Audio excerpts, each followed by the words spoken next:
Thought vibration, or the law of attraction in the thought world. Chapter X. Training the Habit Mind. Professor William James, the well-known teacher of and writer upon psychology, very truly says, "The great thing in all education is to make our nervous system our ally instead of our enemy. For this we must make automatic and habitual, as early as possible, as many useful actions as we can, and as carefully guard against growing into ways that are likely to be disadvantageous. In the acquisition of a new habit, or the leaving off of an old one, we must take care to launch ourselves with as strong and decided initiative as possible.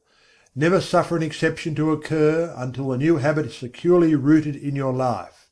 Seize the very first possible opportunity to act on every resolution you make, and on every emotional prompting you may experience, in the direction of the habits you aspire to gain."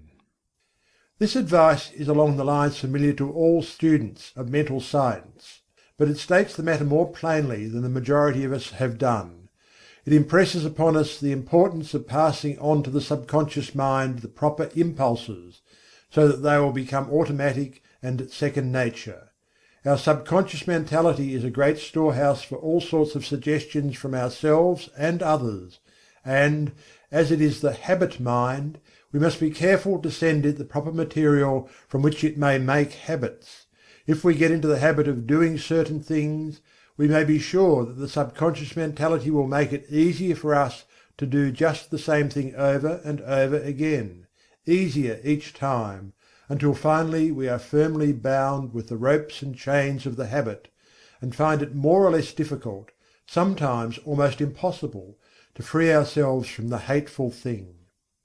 We should cultivate good habits against the hour of need. The time will come when we will be required to put forth our best efforts, and it rests with us today whether that hour of need shall find us doing the proper thing automatically and almost without thought, or struggling to do it bound down and hindered with the chains of things opposed to that which we desire at that moment. We must be on guard at all times to prevent the forming of undesirable habits. There may be no special harm in doing a certain thing today, or perhaps again tomorrow, but there may be much harm in setting up the habit of doing that particular thing. If you are confronted with the question, "Which of these two things should I do?" the best answer is, "I will do that which I would like to become a habit with me." In forming a new habit, or in breaking an old one, we should throw ourselves into the task with as much enthusiasm as possible, in order to gain the most ground before the energy expends itself when it meets with friction from the imposing habits already formed. We should start in by making as strong an impression as possible upon the subconscious mentality. Then we should be constantly on guard against temptations to break the new resolution just this once. This "just once" idea kills off more good resolutions than any other one cause. The moment you yield "just this once," you introduce the thin end of the wedge that will, in the end, split your resolution into pieces.